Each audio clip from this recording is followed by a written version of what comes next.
USB, som,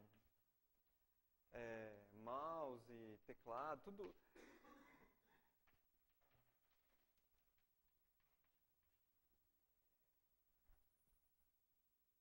E aqui, obviamente, a gente pode ligar placas PCI, né? Placa de vídeo, etc.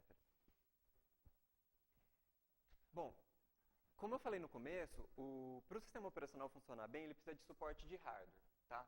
Então, pode ser através de, além das outras coisas, de interrupções internas ou externas, tá? Então, o que seria uma interrupção externa? Aqui, antes era um chip separado, tá? Tinha um chip pendurado aqui, que gerava interrupções. Hoje em dia, ele está aqui dentro da ponte sul.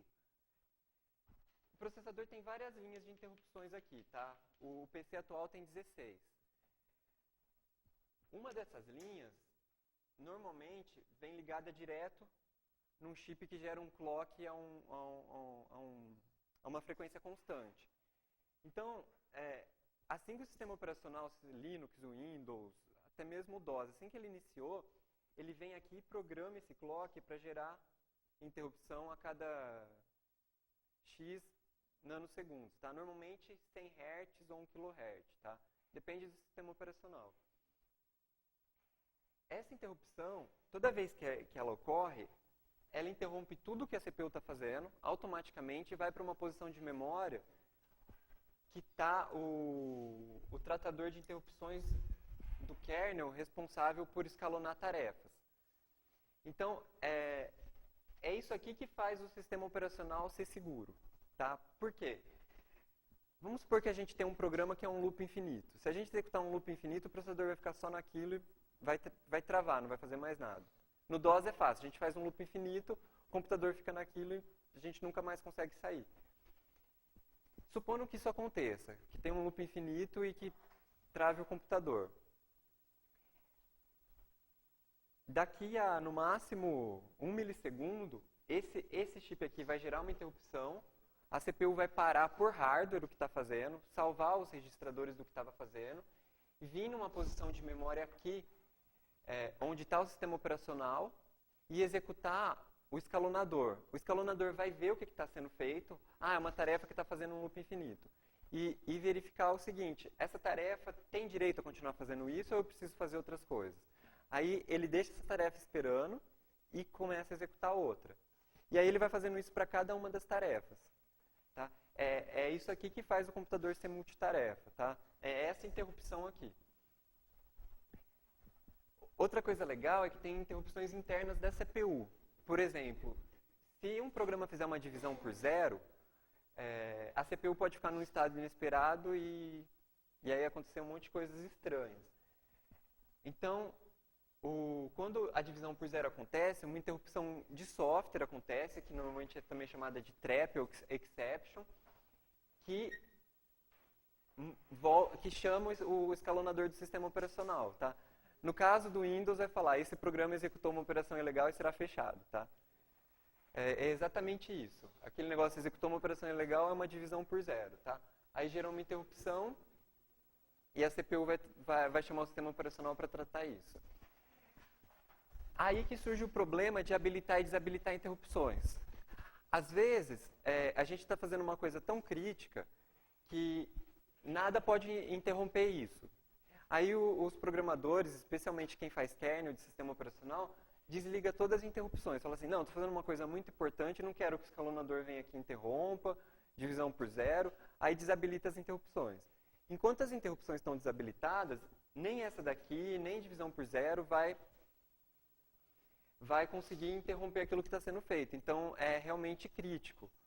E aí você precisa voltar a habilitar. Enquanto está desabilitada, você está criando latência. Se ficar 1 segundo desabilitado, o sistema não responde a interrupções por 1 segundo. Pode ser de hardware externo, pode ser que seu programa travou dentro da interrupção, nunca mais vai ser destravado, porque essa interrupção não vai ser gerada para liberar o sistema.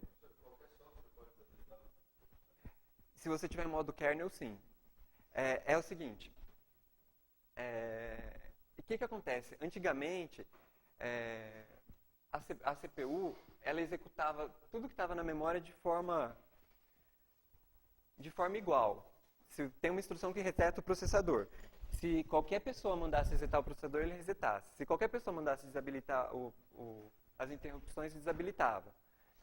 Aí o pessoal da Intel criou uma coisa interessante, que é a divisão da memória em áreas privilegiadas e não privilegiadas. E isso em conjunto com a CPU. Então tem uma parte do sistema que está sendo executado que a gente chama de modo kernel. E quando você está em modo kernel, você pode fazer qualquer coisa. E aí tem um modo que chama modo usuário. Em modo usuário você não pode desabilitar a interrupção, você não pode dar in, out. O conjunto de instruções fica restrito. E aí, isso é até uma coisa legal, você ter perguntado.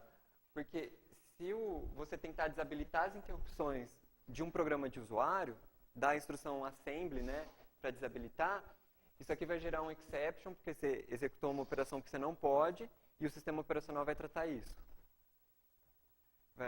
O exception é mapeado direto para o sistema operacional.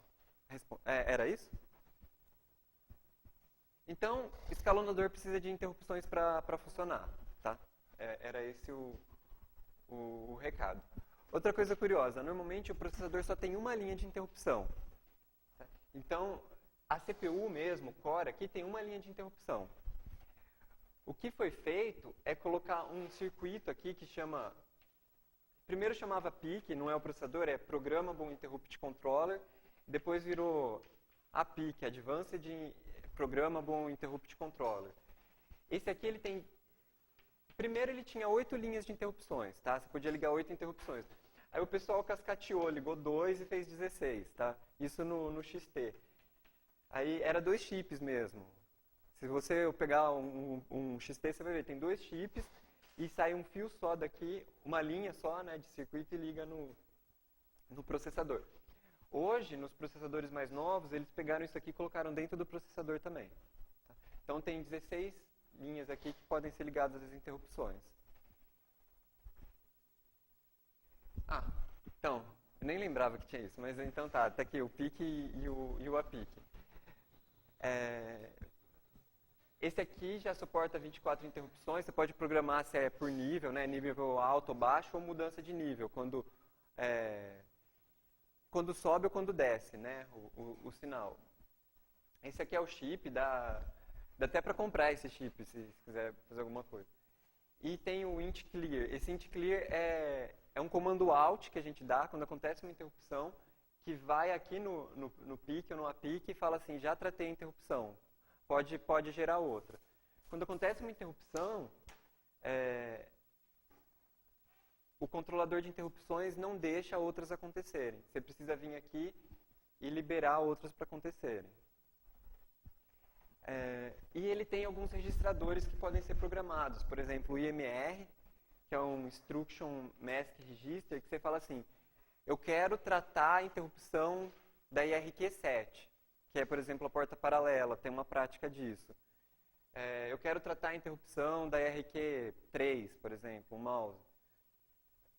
Então, você liga e desliga as interrupções que você quer que aconteça.